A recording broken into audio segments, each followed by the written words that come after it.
We will start our discussion on ethics. Today I will be discussing Buddhist ethics and Sila according to Visuddhimagga.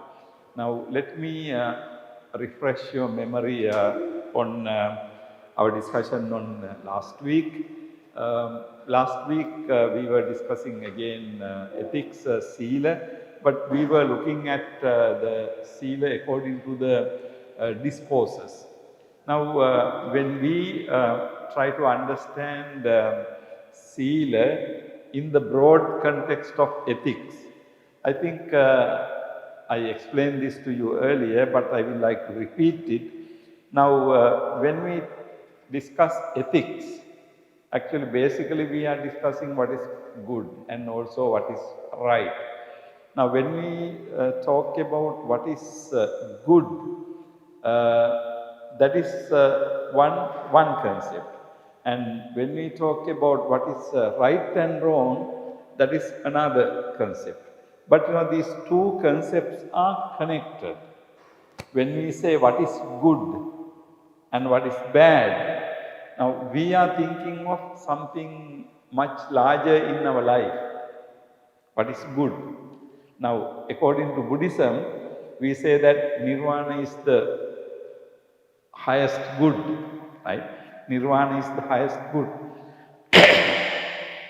So, when we say Nirvana is the highest good, of course the understanding is there can be some other good things before we attain Nirvana.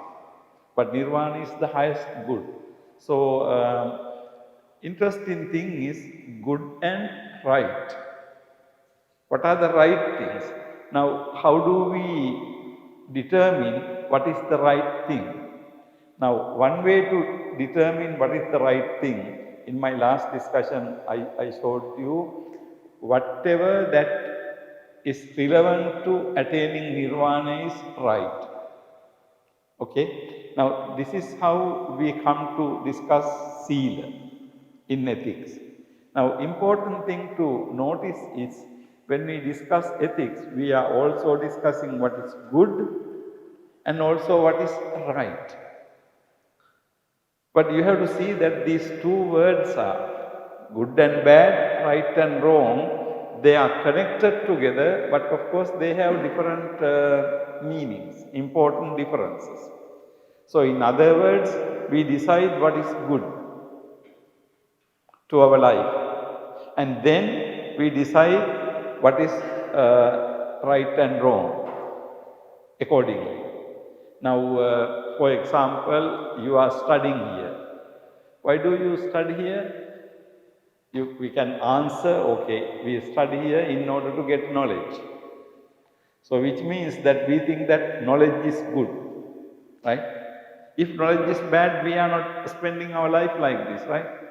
So, basically knowledge is a good thing. We consider knowledge is a good thing.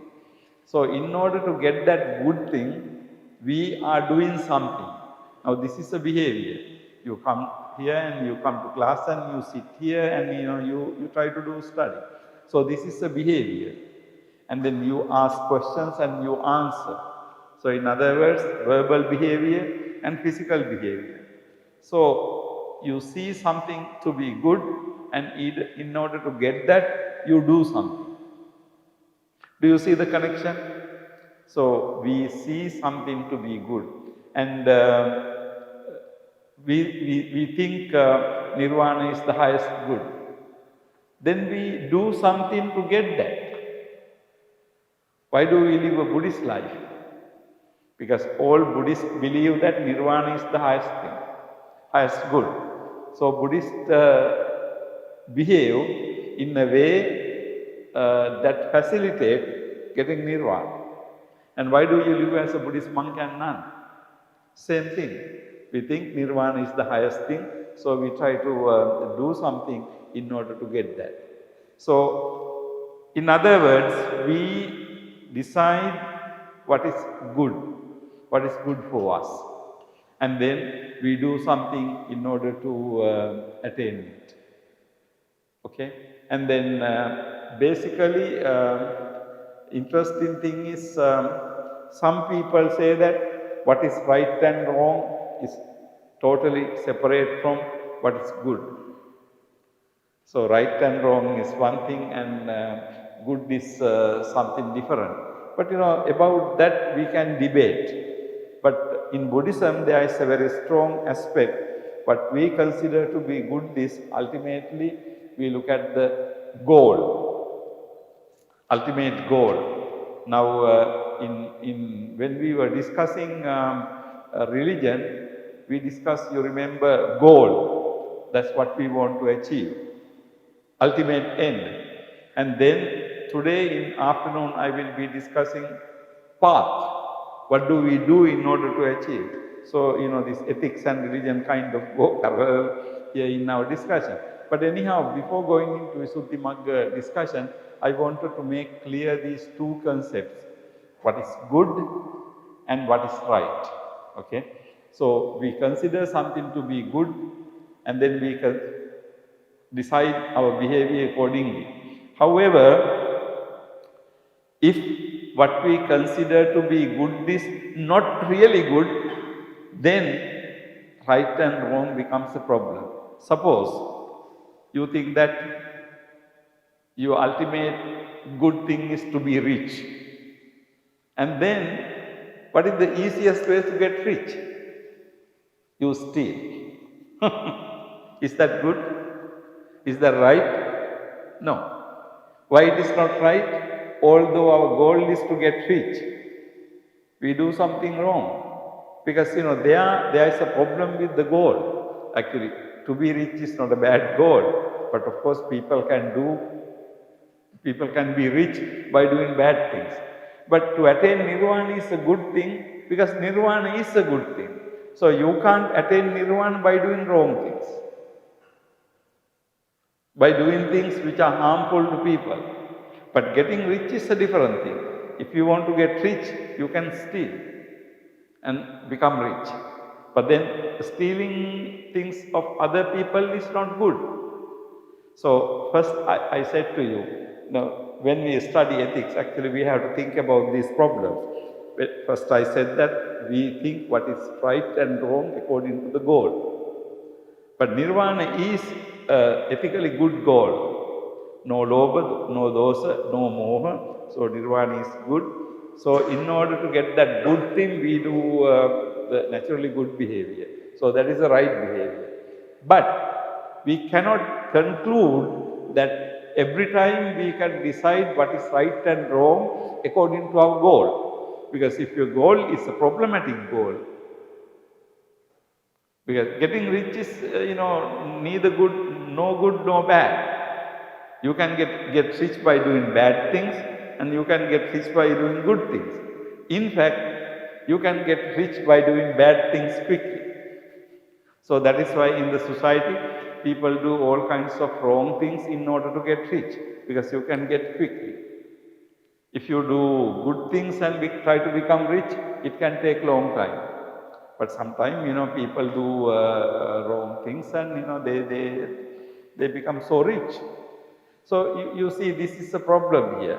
So on the one hand, in Buddhism, we look at the goal and then we decide accordingly. Now, when we look at the Vinaya, we can see that monastic Vinaya, you will see, I will discuss this matter in detail later. In the monastic Vinaya, you see that the monastic Vinaya is to attain this goal. That's why as monks, you are doing certain things and you are not doing certain things ordinary people do. Ordinary people do certain things and ordinary people don't do certain things. But in your case, you don't do certain things ordinary people do. For ordinary people it is okay. But for you it is not okay. Why? Because you are trying to attain this goal fast, quickly. So this is a different way of life. So Sila, in my last discussion I explained to you, Sila is basically for Samadhi, and then Sila and Samadhi is for Panya. And Sila, Samadhi and Panya are for Jnana and Vimukti. You know, in Buddhism, there is a statement Atthanga samannagato maggo, dasanga samannagato araha. The path has 8 aspects. That is what we call eightfold path. So Samma Ditti started from Samma Sankappa, Samma Vacha, Samma Kammanta, Ajiva Vayama Sati Samadhi, 8. With this 8, what you get is Samma Jnana, right? You get Samma Jnana. From Samma Jnana, what do you get? From Samma Jnana, what do you get? Come on. Samma Jnana, Dasanga Samannagato Araha. Araha is with 10 things. Don't say that you don't know it, okay? Okay, Samma Jnana, we get Samma Vimutti. Okay? So the path has 8 aspects, and then those 8 aspects leads to Samma Jnana, and then from Samma Jnana, it leads to Samma Vimutti. Is that clear now? So actually, when we talk about ethics, I'm just trying to make it clear to you. In last week's discussion, I discussed Sila. Again, I'm going to discuss Sila today. But then, that is one aspect of Sila. What is the right thing to do? But why do we do the right thing? In order to get the good. Okay? What is good is Nirvana. So, and then interestingly, we look at what is good and then we decide what is right. But you can't do that all the time. Particularly if you are aiming at a bad thing, then you can have the means or the way of doing it as the right thing. Okay? So, anyhow, try to understand what I am saying. If you have any questions, I can explain it again. But basically, the idea is you have what is good. And then, in order to realize that good, in order to attain that good, we have a certain type of behavior. And then, Sila, Samadhi, Panya, we are here talking about Sila. But of course, Samadhi and Panya, all these things are ultimately a means to an end. In ethics, ethical discussions, we talk about means, M-E-A-N, means, and then we talk about end, means and ends. End is the goal. End means here the goal, final thing you are trying to achieve. And the means is the method, the path, the way to achieve this end. Okay? Now, if you take, we can take eightfold path, okay, 8, and then we have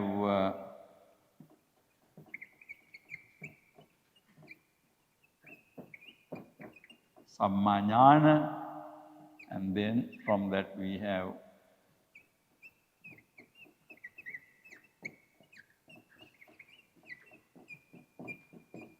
Samma Vimukti.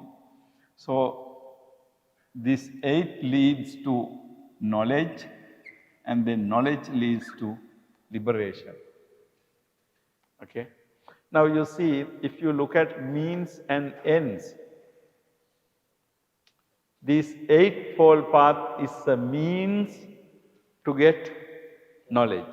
So, knowledge is an end. But knowledge is not the ultimate end, because beyond knowledge there is something more than that. Beyond knowledge, Vimutti. And then beyond Vimutti, no, nothing, because Vimutti is the liberation. Vimutti is what we ultimately expect. And then Nirvana is the ultimate happiness. Nibbana Paramang Sukham. All human beings, all beings in the world try to be happy. That is the end. Four Noble Truths, dukkha is the problem. So if the dukkha is the problem, happiness is what we achieve. So the highest happiness is nirvana, you see. So the means, we have Eightfold Path, and then from Eightfold Path we have jnana, and then from jnana we have vimukti. So here you see ultimately the end is vimukti. So this is the end. This is what we try to achieve. So in ethics, in fact, this statement, if I remember correct, this comes in the Dasuttara Sutta. Dasuttara Mahachattari Isaka in Madhyama Nikaya, I'm not sure, but you will have to look at both and see. But do some homework. Read both Dasuttara and Mahachattari Isaka. Attanga Samannagato Maggo, the path is 8. Dasanga Samannagato Araha, when a person becomes an Arahant, he has 10. Okay? So, when a person attains this, we call him Araha, Arahant. Okay? Araha. So, Araha has 10, 8, 9, 10. So, with all these 10, one becomes an Arahant. With 8, we get Jnana. And then from jnana, we get, this is something very interesting. When we talk about ethics in Buddhism, it is not simple sila. It's a combination of everything. And I'm sure you know this statement. Panyaya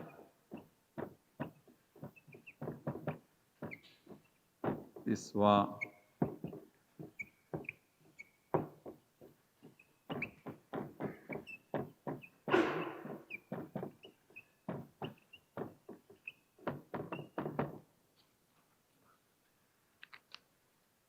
Panyaya, Chassa, Diswa, Asava, Parikkina, Konti. You are familiar, right? What is the meaning of this? Panyaya, Chassa, Diswa. Chassa means cha assa. Panyaya, Chassa, Diswa, Asava, Parikkina, Honti. Now, this statement you find in many discourses. But what is the meaning of that? Panyayacha assa disva asava parikkina honti. Okay, panyaya disva. Panyaya disva, having seen from wisdom. Disva means having seen. Panyaya, wisdom. Having seen from wisdom, assa. Assa, of this person, asava parikkina honti, asavas are extinguished, asavas are eradicated, asavas are exhausted. So, panya, asava, those are the most important terms. You see from your panya, wisdom, and then your asavas are gone. Now you see the whole Buddhist path is here. That's why we say sila, sila leads to samadhi, and both sila and samadhi lead to panya. Okay?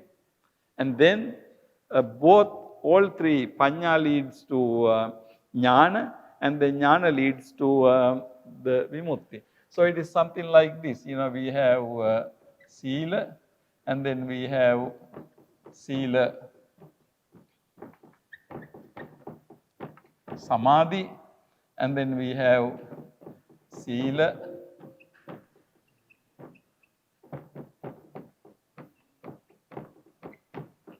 samadhi panya, okay, and then we have sila samadhi sila samadhi panya plus leads to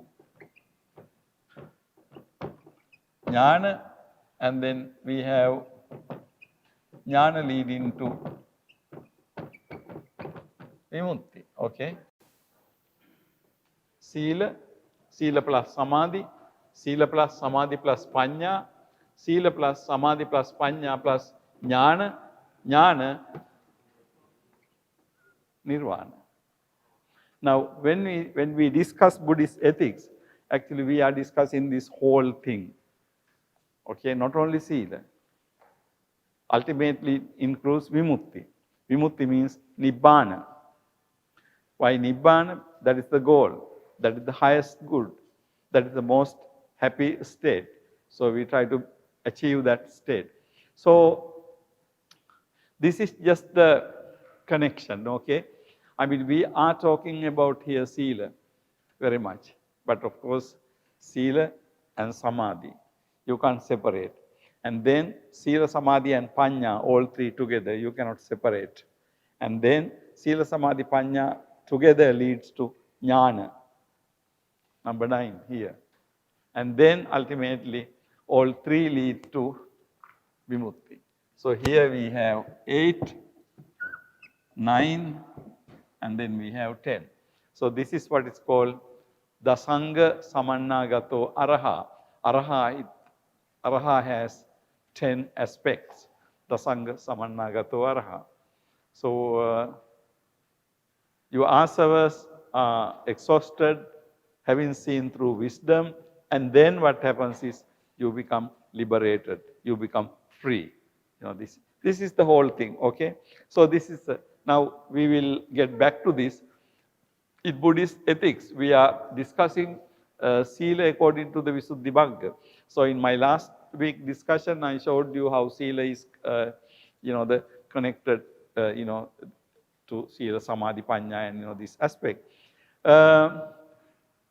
Why I am discussing Sila according to Visuddhimagga is, I'm sure all of you are familiar with this aspect of Visuddhimagga, but the Visuddhimagga discussion on Sila is, somewhat different from the discourses, okay? And then also it has certain interesting aspects for us to think. We will look at basically Sila according to Visuddhimagga. In the Visuddhimagga, Sila is treated under the following headings. Now, Visuddhimagga is a book, a treatise written combining and collecting all the Dhamma together. So it is a very systematic work. So in the chapter on Sila, Venerable Buddhaghosa gives these basic questions. And then Sila is discussed according to this scheme. This is something like you read the book, and then in the book you have chapters. Chapter 1, chapter 2, chapter 3, and so on. So Visuddhimagga is something like, Visuddhimagga has, as you know, 7 chapters. Sila Visuddhi, Chitta Visuddhi, Ditta Visuddhi, and in the Visuddhi.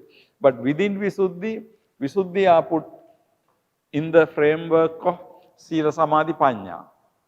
So if you take the whole Visuddhimagga, it has, the structure is Satta Visuddhi, 7 purifications. And the 7 purifications are put in within Sila, Samadhi, Panya. Okay, Sila, Samadhi, Panya. So you have Sila, Samadhi, Panya, and also 7 Visuddhi. Actually, the structure is basically goes according to the Visuddhi. But Visuddhis are treated, Sila Visuddhi is Sila, Chitta Visuddhi is Samadhi. Starting from Ditti Visuddhi, Jnanadasana Visuddhi, up to the end, you have Panya. Okay? So the structure is this. Now, within Sila, you have a sub-structure. Now, this sub-structure is, within the Sila section, you have what is virtue, in what sense it is virtue, what are its characteristic, function, manifestation, and proximate cause, what are the benefits of virtue, how many kinds of virtue are there, what is the defiling of it, defiling of virtue, and what is the cleansing of it, what is the cleansing of virtue. So entire Visuddhimagga Sila chapter is organized according to this structure, okay? So when you read Visuddhimagga, you can see this structure very clearly. And now we will go as according to our time one by one briefly. Now, the first question is, what is virtue? Now, what is virtue? Now, what is the meaning of this question? What is virtue?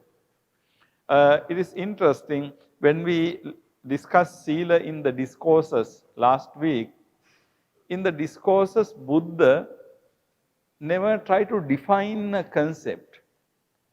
Now, here you see a very important difference. The difference is that here in the Visuddhimagga, Venerable Buddhaghosa tries to define a particular concept. What is this? Now, this definition of a concept is something very interesting in academic discussion of something. We will get rid of this.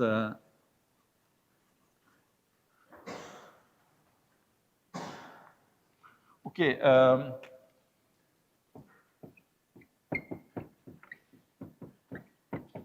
Definition. Definition means you define something. Now, what is definition? What is defining something? Now, definition means you try to clarify the meaning of a particular word. You give a definitive interpretation to it. I think one example you can find in the Vinaya Pitaka. In the Vinaya Pitaka, at the end of discussion of a particular Sikkhapada, say Parajika, you have a section on the words, concepts, and then says concept, okay, bhikkhu, in this context, bhikkhu is so and so and so.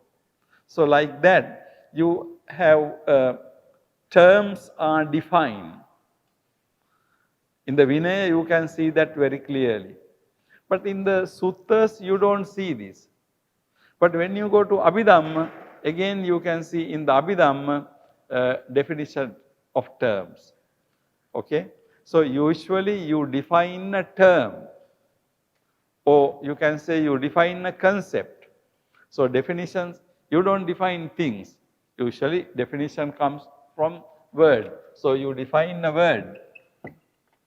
Or you can say you define a concept. Now here interesting thing is Buddhaghosa tried to define what is Sila. So he asked what is Sila. You know, this is the definition, giving a definition, giving a definitive meaning, demarcating the limitations of that concept.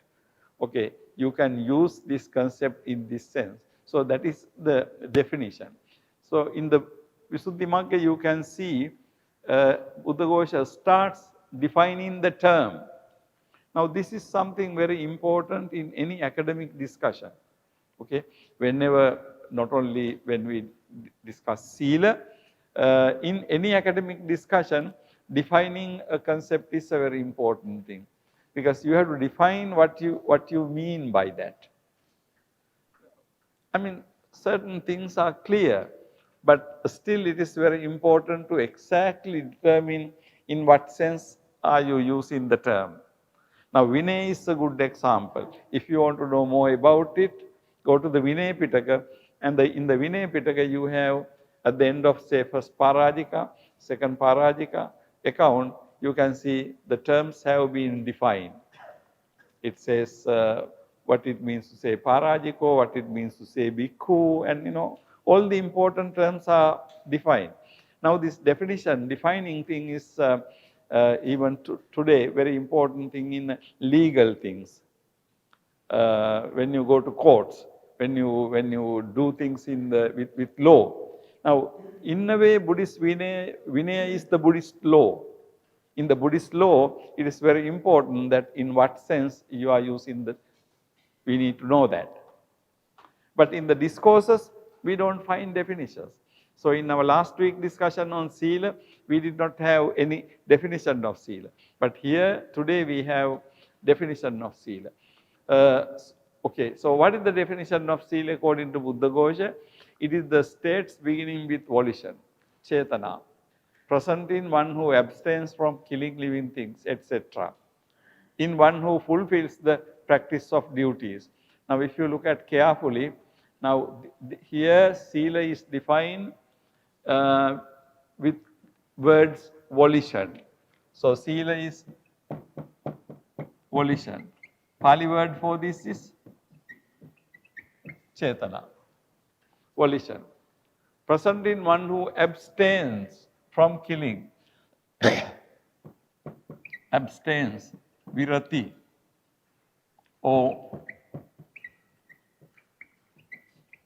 viramana, abstains from killing. And also one who fulfills the practice of duties. Duty means vatta.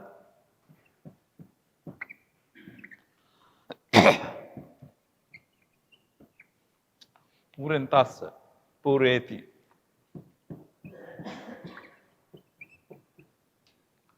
So here we have virati and here we have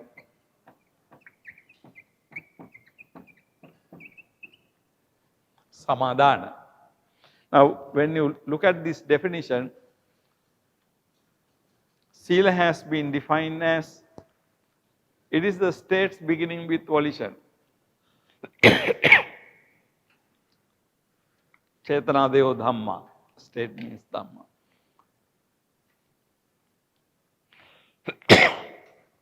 Sorry.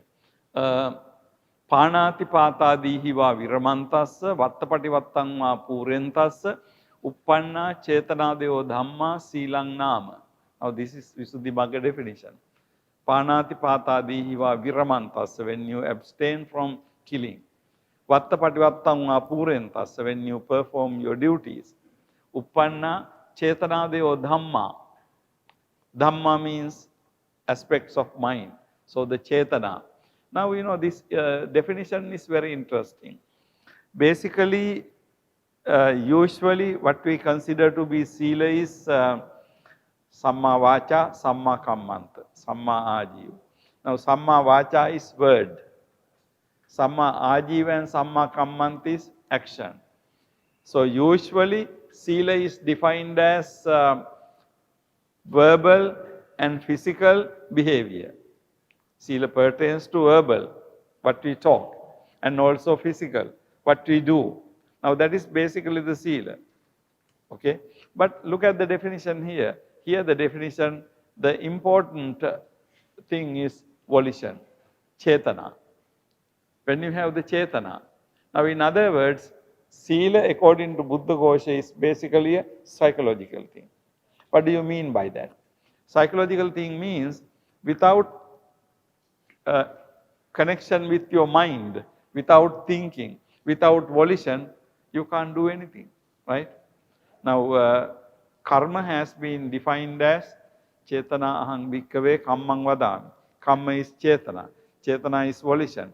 Because if you don't have Chetana, there is no karma, right?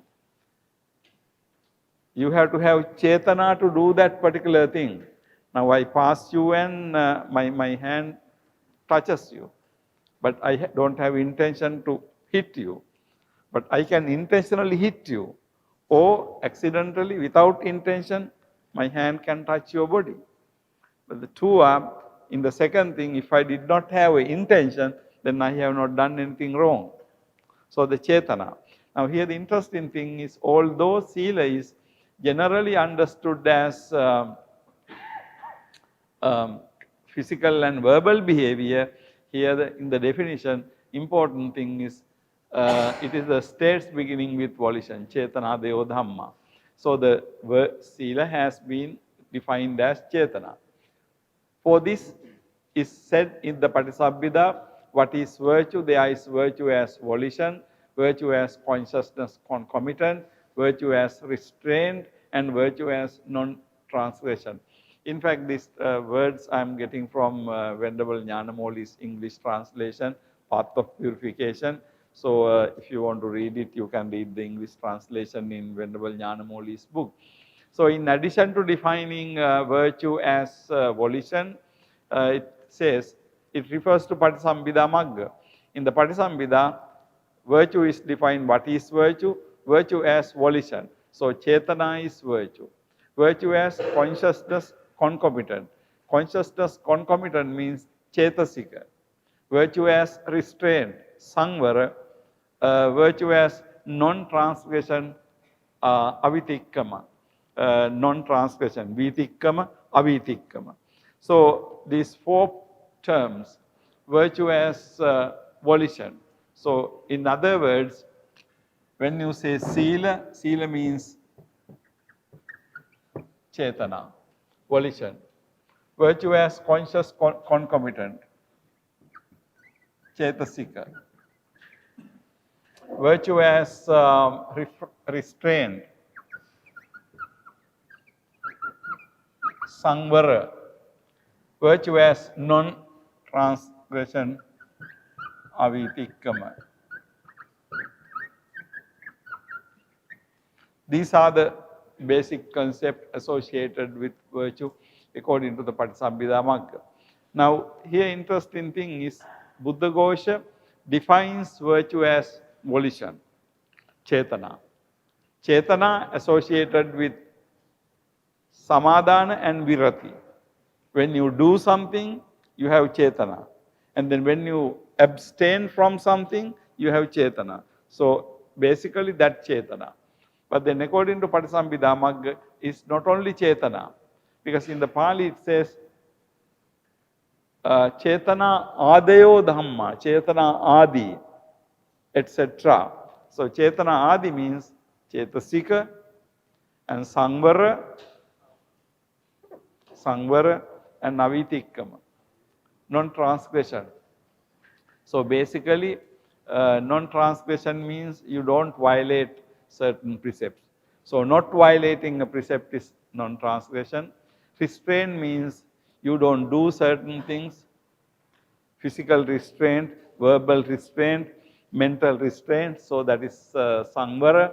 And then Chetasika. Chetasika means the ideas, the states of mind.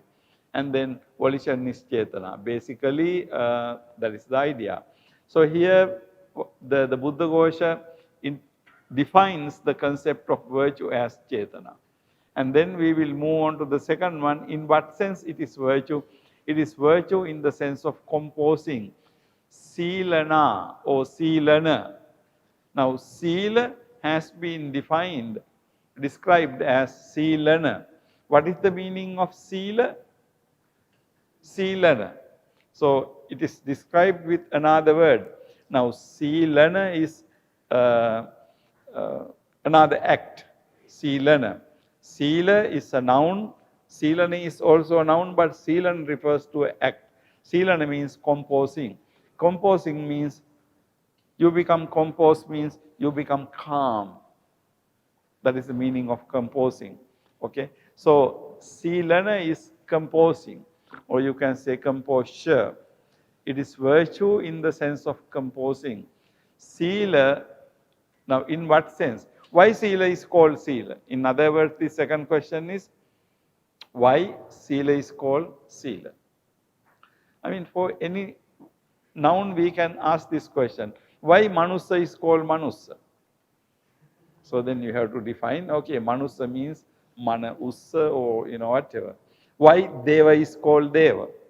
In the same manner, you are asking why Sila is called Sila. Okay, according to this, Sila is called Sila because it is Silana. It composes you. It composes your behavior. It makes you calm, quiet,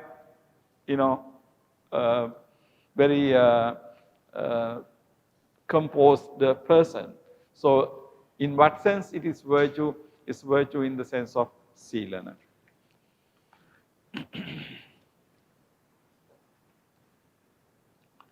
What are its characteristics, function, manifestation, and proximate cause? Now, this four-fold category, Lakkana, Rasa, Pachupattana, Padattana. These four are again very important category of defining, describing a concept. Actually, this fourfold scheme, it seems that was first used by the Buddha Ghosha. Now, you don't find this in the discourses.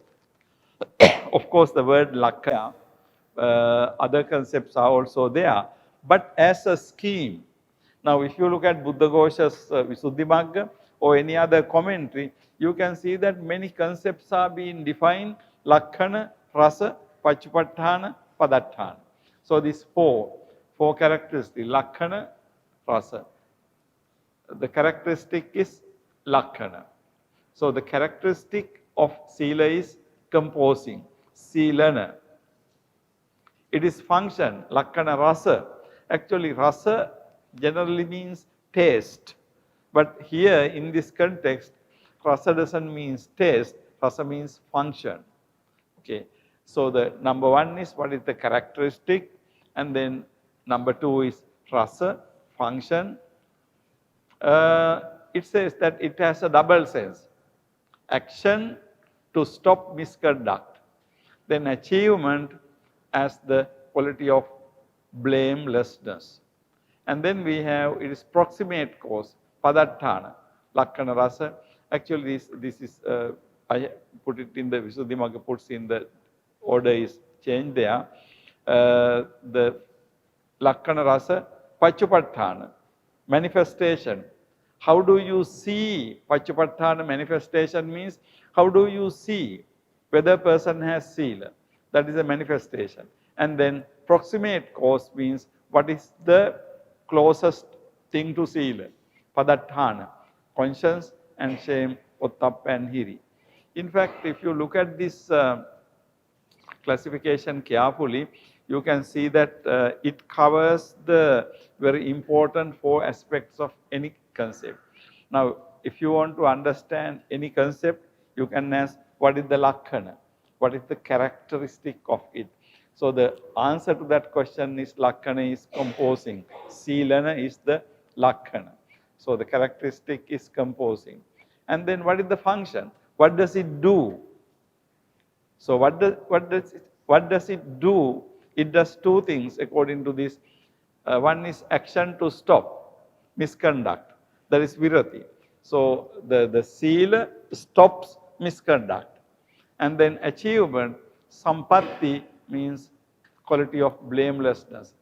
And sila stops misconduct, and then because of sila, you become blameless. Blameless means there is nothing anybody can blame you. Your behavior is blameless.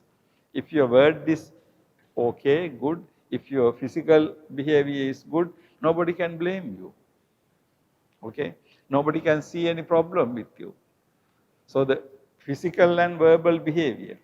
But people can't see what is in your mind. So, you know, sila is not really directly connected to the mind. But people judge you the way you are, from what you say, how you behave. So, that is basically the function. Function is to, one thing is to action, to stop, you do something to stop misconduct, and then achievement as the quality of blamelessness. You achieve the quality of blamelessness.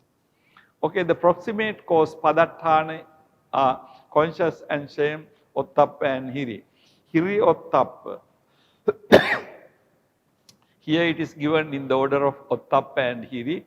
Hiri, ottappa means conscience and shame, the sense of shame. We also use the word lajja and bhaya. Hiri, ottappa means lajja and bhaya. You don't feel like doing wrong things, and you are scared of doing wrong things. You know, these two are the proximate cause. Because if you look at for any particular thing to happen, there must be a cause. So, what is the closest thing? Why you become silava? Because you have lajja, you have hiri, you have ottappa. That's why you don't do wrong things. Now, suppose you feel like killing an animal. But you don't do it. Why? Because ottappa, you fear doing wrong things. And then you are ashamed of doing wrong things. So hiri and ottappa are the proximate cause. Proximate cause means there can be many causes, but the most immediate cause of sila is hiri and ottappa. And then the interesting thing is manifestation, bodily and verbal purity. Manifestation means simple language. Manifestation means how do you know someone has sila? Manifest. What do you see? How is sila manifested to the outside? You think or you know that a person has sila when you look at the physical and verbal behavior. So the manifestation is bodily and verbal purity. So when your bodily behavior is pure, when your verbal behavior is pure, people know that you have sila. So the manifest, it shows to the outside. So what is seen from the outside? How do you see from the outside? Or answer to the question, how do you know that someone is with sila? You look at his verbal and physical behavior. So if the verbal and physical behavior is pure, you know that person is silawa. So the manifestation. This lakkana, rasa, paccupatthana, padatthana, this definition seems to be first used by Buddhaghosa. Now this is one way in the Buddhist literature, commentarial literature, this is one way according to which a concept is completely described. Okay, so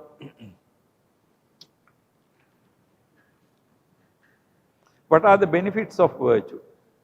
Non-remorse and many others. Non-remorse. Remorse means you are regretting your behavior. Non-remorse means a virtuous person doesn't have anything to be remorseful. He is not regretting his behavior. Because if your behavior is good, then there is nothing for you to be regretful. It's something like this. Suppose you say something bad to somebody, then you feel bad about it. But if you didn't say something bad to somebody, then you don't feel bad. You are not remorseful. Suppose you did something wrong, then you feel bad about it. You are remorseful. But if you didn't do anything wrong, then you don't feel remorseful. You are perfectly okay. It's like this, you go to a place, you meet with some group of people and spend 1 or 2 hours with them and come back. And then you think about how you did and how you said, and you find that perfectly okay. So you are satisfied about yourself. But if you did something wrong, if you said the wrong word, then you are remorseful. Okay? So what is the benefit of virtue? Basically, you are not remorseful. You are not regretting. And there are many others. Then we have a very important thing. How many kinds of virtue are there? How many kinds of virtue? How many types? How many kinds of virtue? In fact, I did not include the answer to that question because that is a very, very long answer in the Visuddhimagga.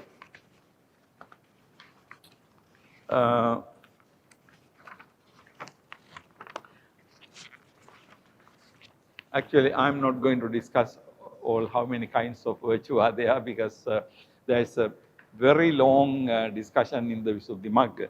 But I will just read out few things for you to get an idea. But you can look at Visuddhimagga. It says something like this. Firstly, all this virtue is one kind by reason of its own characteristic of composing.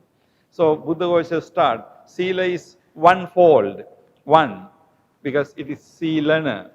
It has the character of composing. So in that sense, sila is one. And then it is two kinds as keeping and avoiding.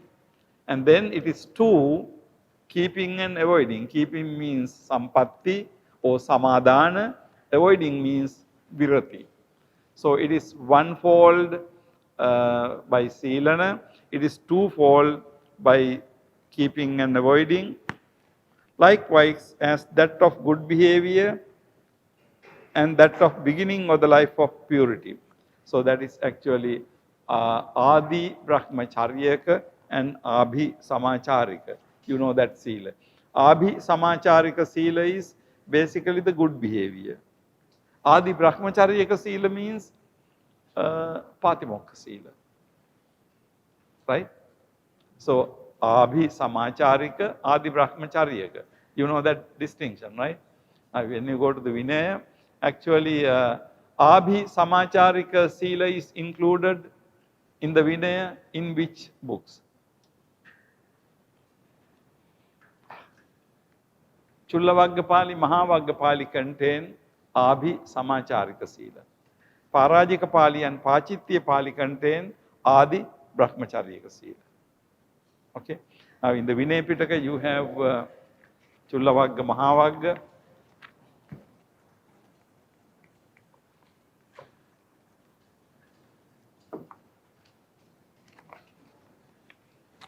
So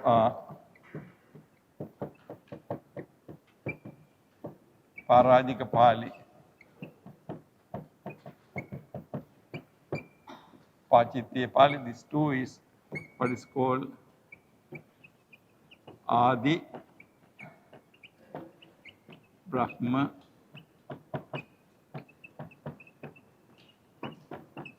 Charyaka Sila. And then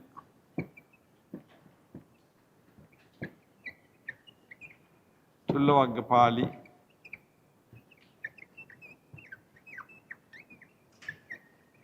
Mahavagga Pāli, these two are Abhi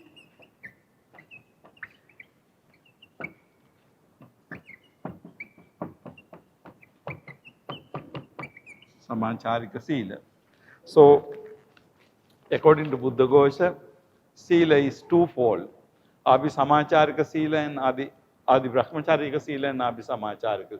In the Vinaya Pitaka, you have Parajika Pāli, Pāchitya Pāli, Chullavarga Pāli, Mahavagga Pāli, and Parivara Pāli. Of course, Parivara Pāli is dealing with all four, but basically Adi Brahmacharya. So Adi Brahmacharya is the basic Pratimoksha Sikkhapadas. Pratimoksha Sikkhapadas is Adi Brahmacharya.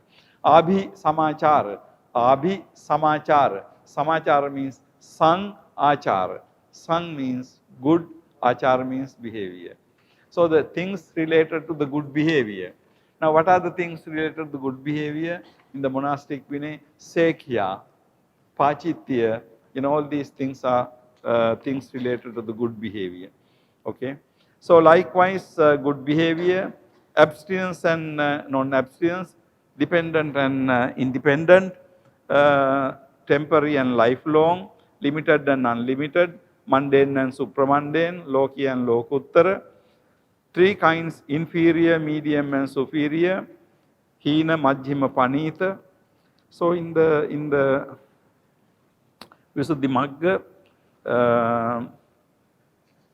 in this manner, there are many different types of the types of sila, or sila has been described in many different manners. Finally, it has the virtue of Patimokha restraint, Patimokha Sangvara Sila, restraint of sense faculties, Indriya Sangvara Sila, purification of livelihood, Ajiva Parisuddha Sila, and concerning request, it is Pachaya Sannisita Sila. So these again are four different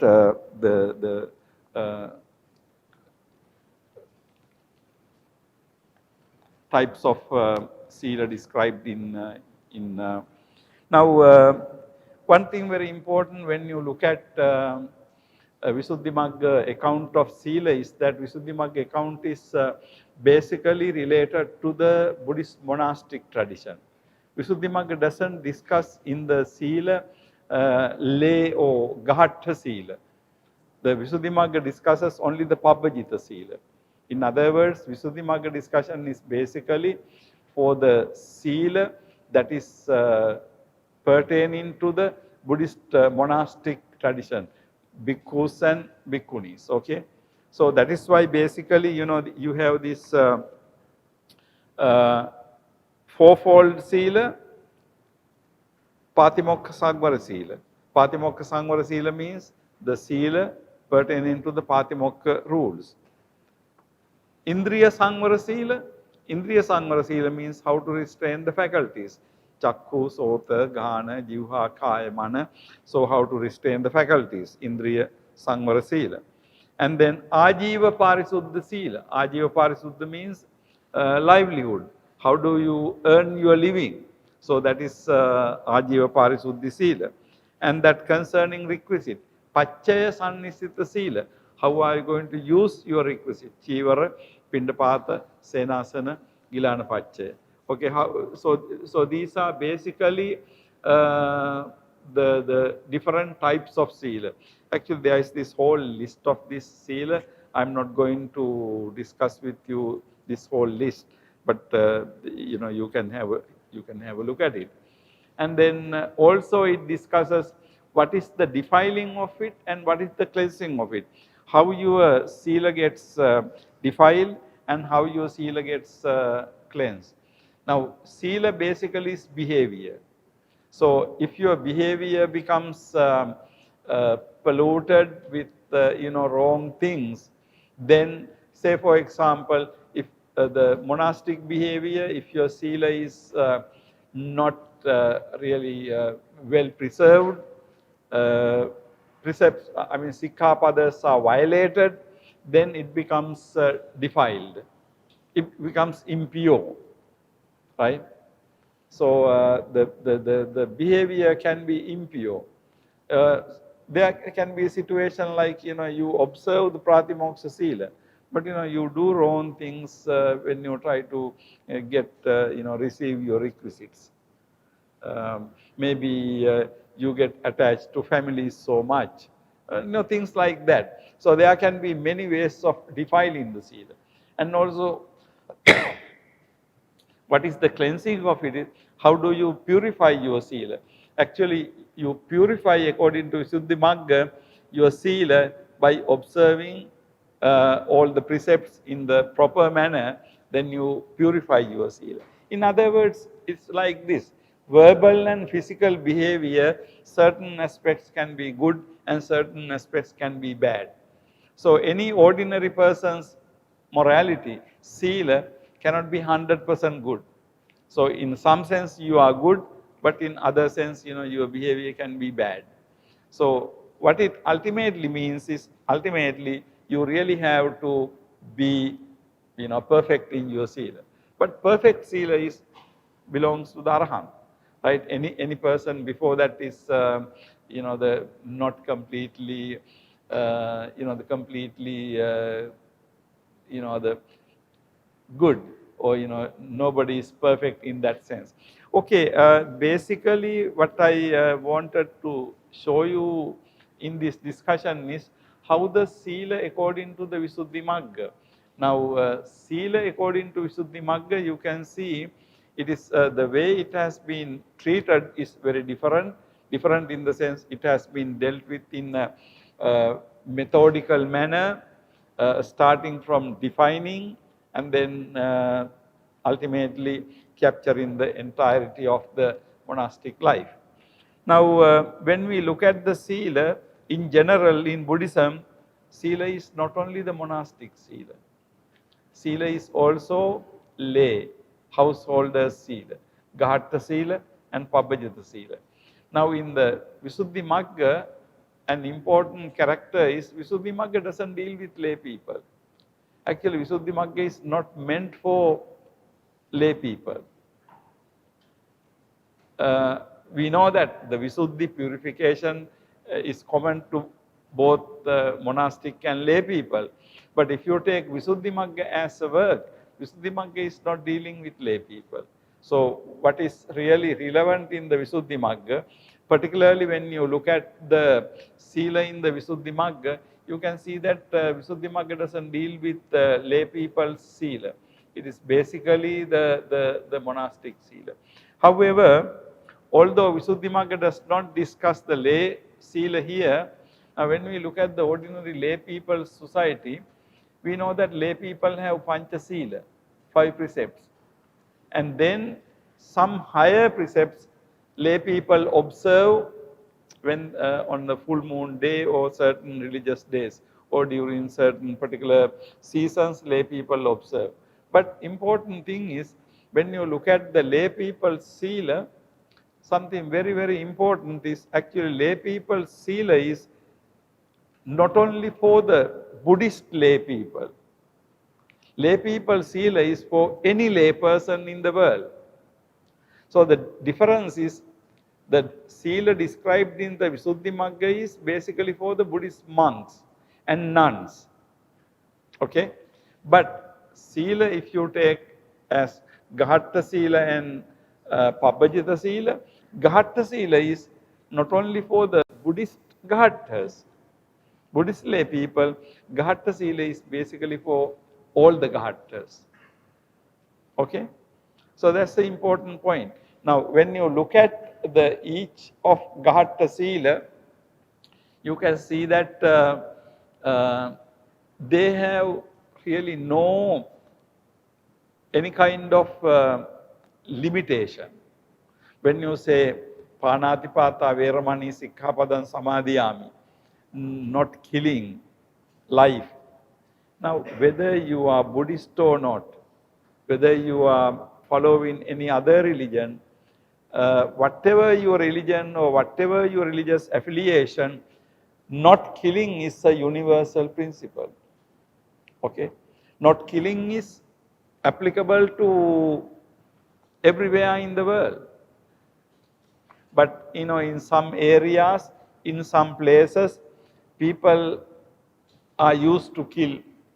For example, if you go to polar regions, certain areas, people have to kill fish and eat. Okay?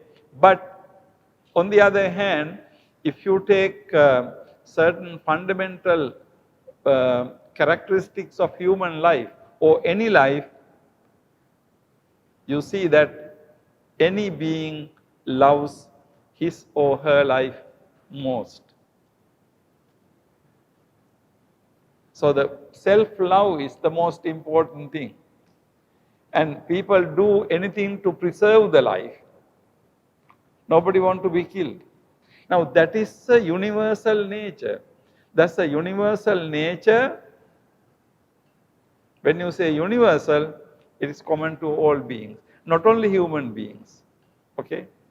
Not only human beings. Now in the Buddhist tradition we say, Sabbe Satta Bhavantu Sukhitatta. Sabbe Satta. Sabbe Satta means all beings. Sabbe Satta doesn't mean all human beings. Actually, Sabbe Satta means all beings. Now, all beings, Sabbe Satta, because Sabbe Satta, all beings love their life. So, according to Buddhism, this principle is something very, very important.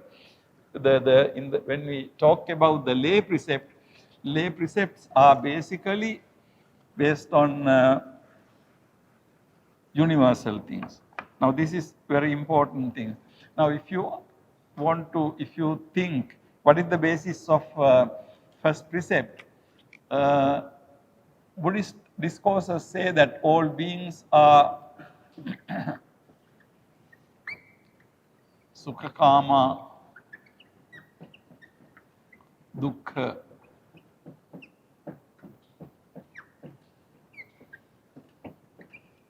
Sukhakama, Dukkha, Patikula. And then we also have in the Dhammapada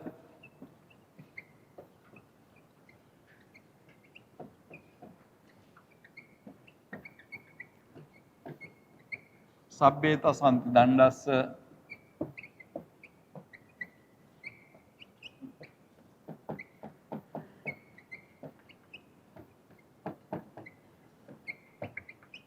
Sabbesang Jivitang Piyang. Sabbeta Santi Dandasa Sabbesang Jivitang Piyang. Now, these are universal characteristics.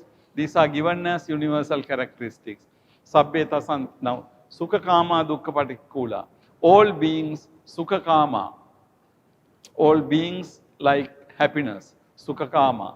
Dukkha-patikula, all beings do not like suffering. So, Sukha-kama, Dukkha-patikula. And then, Sabbe tasanti dandasa, Sabbe sanjivitang piyang. Sabbe sanjivitang piyang. The life is dear to everybody. Now, this is not only for human beings. This is for all animals, even the smallest insect is trying to preserve its life.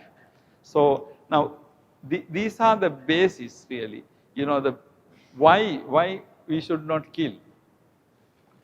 Of course, we all say Panatipata Veramani, but if someone asks why we should not kill, what is wrong with killing? So the reason is this.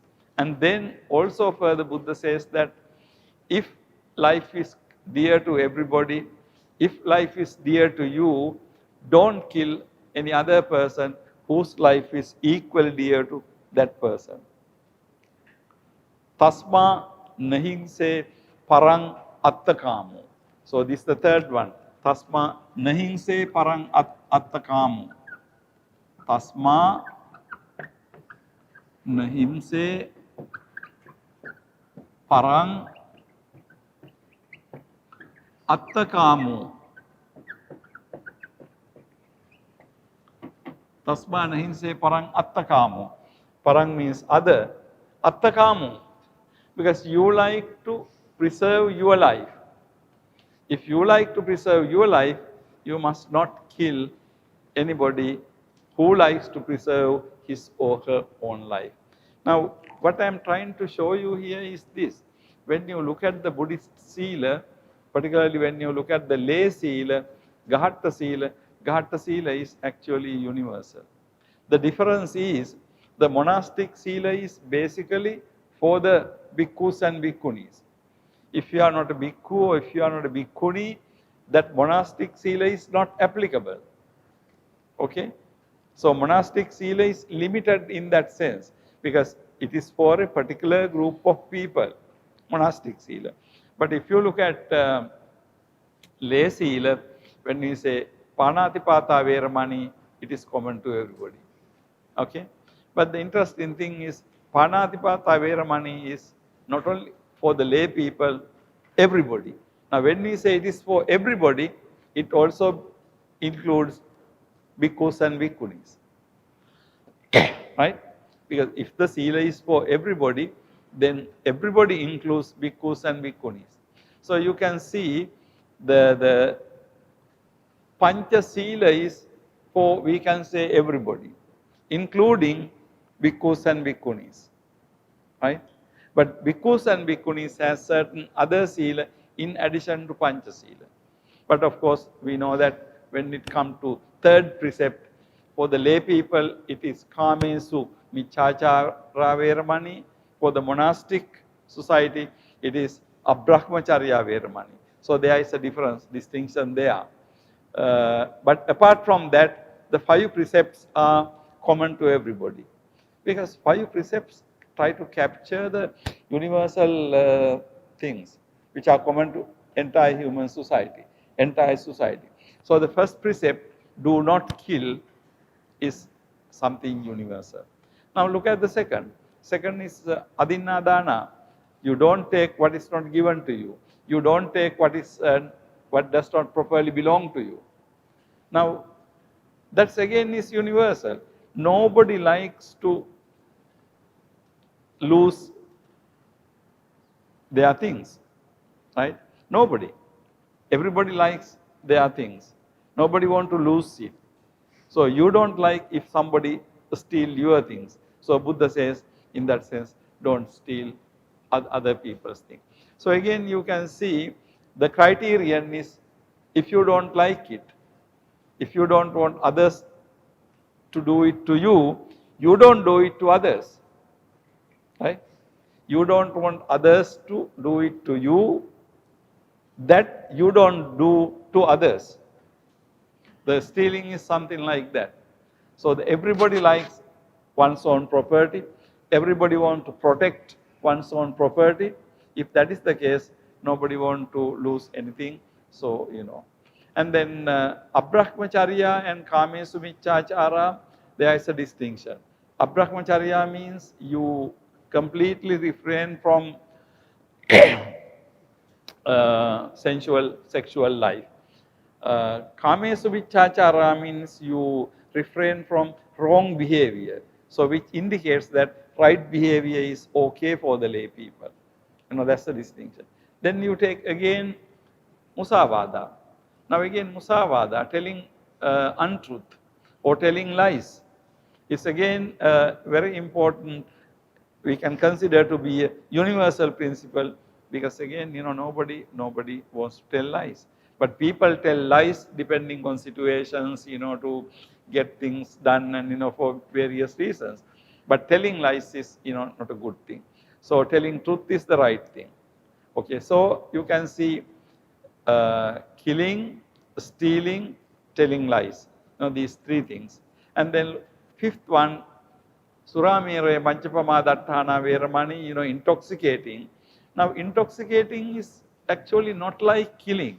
There is a distinction between intoxicating drinks or whatever and killing or stealing or telling lies.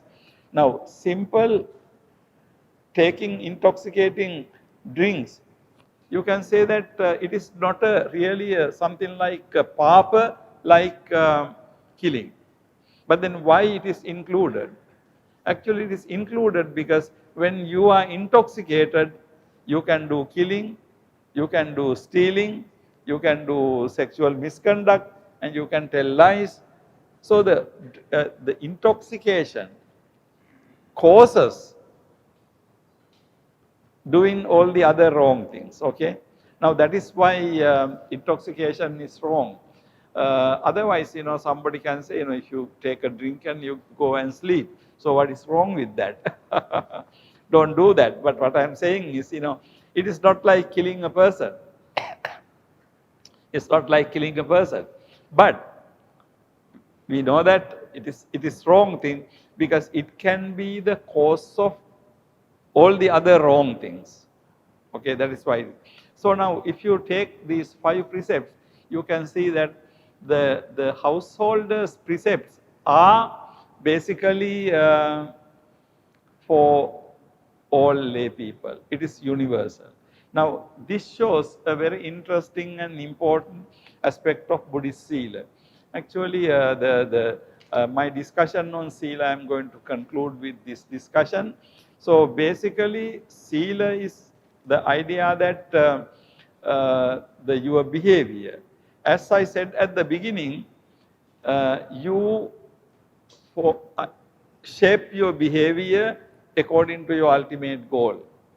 Now, particularly for the Buddhist monks, why do you live this kind of life? Because you have the ultimate goal to achieve. That goal is nirvana. So, your life is in accordance with that goal. You don't do anything that goes against that life. But then, what about the Buddhist layman's behavior? Buddhist layman's behavior is also in accordance with the nirvanic goal. But the difference is, Buddhist layman is following the path much slower manner than a monk or nun is following the path. Okay? Now that is the difference, but the path is the same. However, when you take the 5 precepts are for the Buddhist layman, but also not only for the Buddhist layman, 5 precepts are any person in the world. So by observing 5 precepts, you don't become a Buddhist actually. By observing 5 precepts, you become a good person, but you don't become a Buddhist. In order to become a Buddhist, you have to take refuge in the Buddha, Dhamma and the Sangha. But 5 precepts, you don't need to take refuge in the Buddha, Dhamma, Sangha in order to preserve 5 precepts. Okay? So if you look at carefully, all the religions in the world in different languages talk about the 5 precepts. In somewhat different languages, but they talk about 5 precepts. So in that sense, the Sila, we have a universal aspect. And also in the Sila, we have a particular, what is called Buddhist aspect. What I mean by this is this. There is some sila you observe in order to attain the Buddhist goal, nirvana. But say for example, suppose all of you want to go to heaven, then you don't have to be living a Buddhist monk life, okay? Because ordinary people can go to heaven by giving dana and things like that. But the Buddhist monastic life is basically to that other higher goal, okay? So that is how it can be justified. So what I am trying to tell you is this. When you talk about Buddhist morality, Buddhist sila or Buddhist ethics at one level has the universal aspect. And then another level, Buddhist ethic has a particular Buddhist goal-orientedness, that you are behaving in order to achieve a goal. So we use the word sila is G-O-A-L, goal-oriented. So we say sila is goal-oriented. You want to achieve a goal. What is that goal? Nirvanic goal. So if you look at the Buddhist monastic behavior, we can say that Buddhist monastic behavior is goal-oriented. However, if you take the lay people's 5 precepts, of course it is also, we can say, goal-oriented, but the goal is basically not nirvana. By observing 5 precepts, you create a good society, peaceful society, like nice, beautiful society for people to live. That's 5 precepts. But when you go beyond that, goal-oriented means you try to achieve some goal. It can be described sila. Without sila, you can't have samadhi. So you can simply say that you try to achieve sila, practice sila in order to get samadhi. And then without sila and samadhi, you can't get panya. So you practice sila and samadhi in order to get panya. And then you practice sila, samadhi, panya because you want to get jnana. You get jnana because you want to get vimutti. So you can see goal-orientedness. Sila is directed toward a particular goal. Okay. And then 5 precepts, general society, peaceful society. So these are the two important aspects of Buddhist monastic Vinaya and also the lay people's society. To wind up, in last week discussion and this week discussion, I discussed with you sila. Sila is morality, sila is virtue, sila can be translated as virtue. Actually in the Venerable Jnanamoli's translation, sila is translated as virtue. Also sila is morality. Also we can use the word ethics. So in English language, ethics, morality, virtue, all these terms we can refer to sila. Okay, because ultimately sila refers to good behavior, therefore that's why it is moral behavior. Okay, from sila we will move on to now sila is what is right. But then we will move on to the concept of what is good, according to what is good. And then what are the criteria of goodness? What are the criteria of rightness? Okay, that discussion we will be conducting, we will be going to next week. So I will be winding up today's discussion with these remarks. Do you have any questions or any comments or anything that you want to discuss? Yes. Okay, go ahead, sir. You see, there are 4 characteristics of sila. In the 4 characteristics of sila, I see the manifestation of sila show just only bodily purity and other purity. Yeah.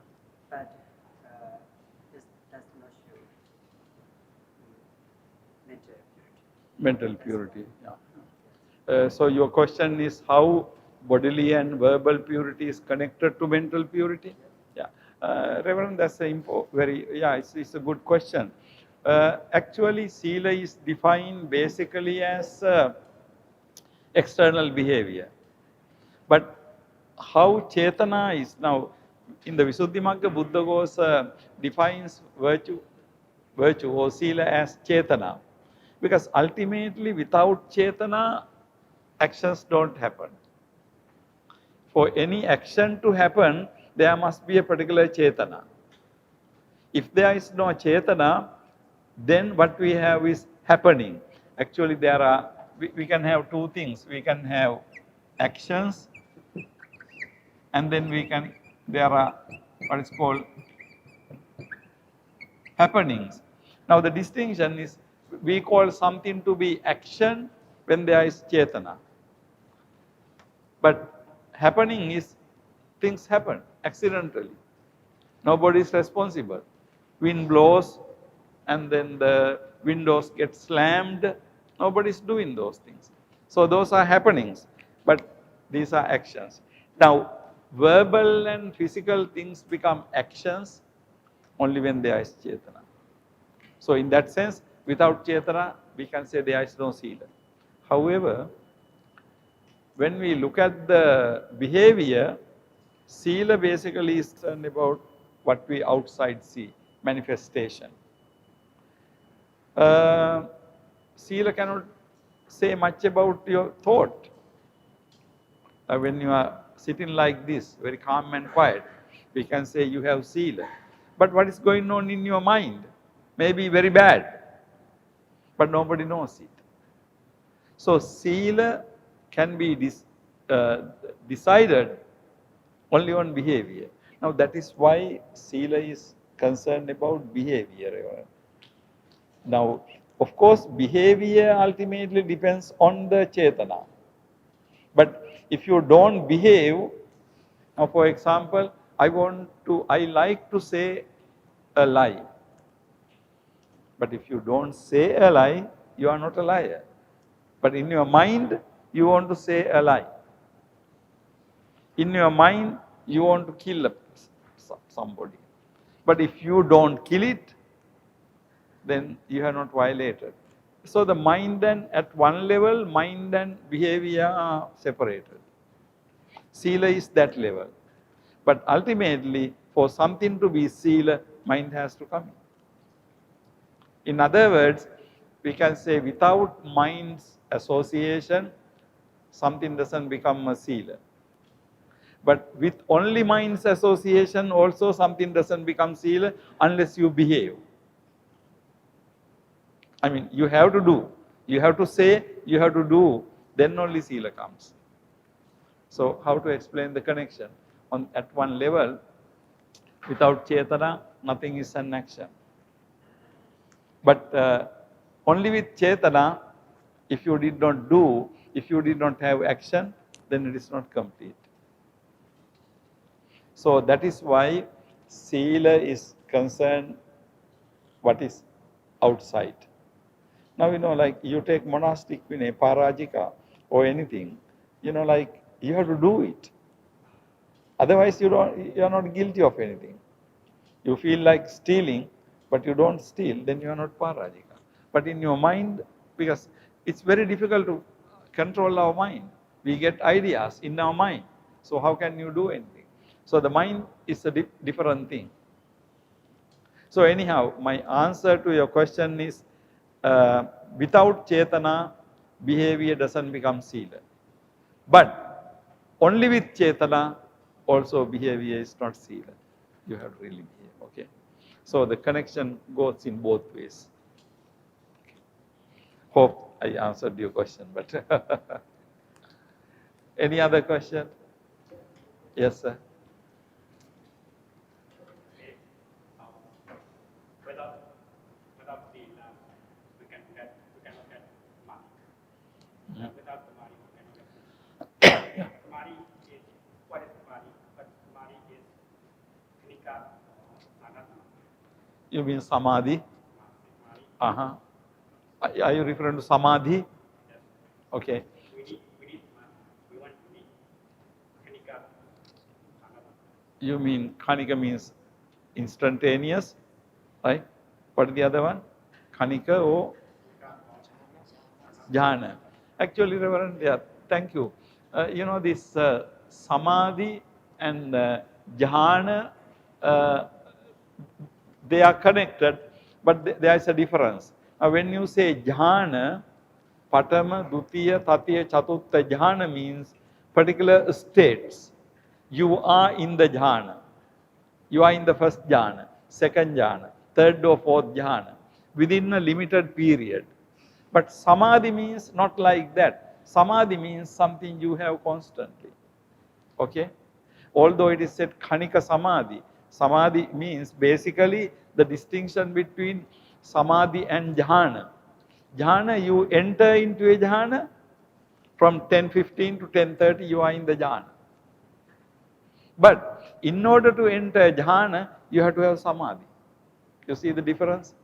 So jhana is a particular state where you enter and then you come out. You come out from jhana. But even though you come out from jhana, your samadhi is there. So Venerable, from sila you achieve the samadhi. Samadhi means kusala, chitta, ekaggata, samadhi. Samadhi is the ekaggata of kusala chitta. So with that you can attain jhana. That's the difference. Now when you say khanika samadhi, I mean that concept is there, but that means for a moment you become concentrated. Khanika samadhi. Okay? But khanika samadhi doesn't mean jhana. Khanika samadhi anybody can attain. When your mind is, concentrated for a moment, you have khanika samadhi, but not the jhana. So the difference between samadhi and jhana, jhanas are particular special states to which you enter and abide. Some people can abide 10 minutes. But later when you practice so much, you can be in the samadhi for a long time, hours. So samadhi is a state, it's like you going into a room and lock the door. You don't come out. But samadhi is not like that. I mean, jhana is like going to a room and locking the door. You don't come out. But samadhi is a state that you have in your mind all the time. That is the connection between sila and samadhi. Because you have to have, ultimately, in order to have panya, you have to have a good behavior and also concentrated, calm, quiet mind. That's the connection.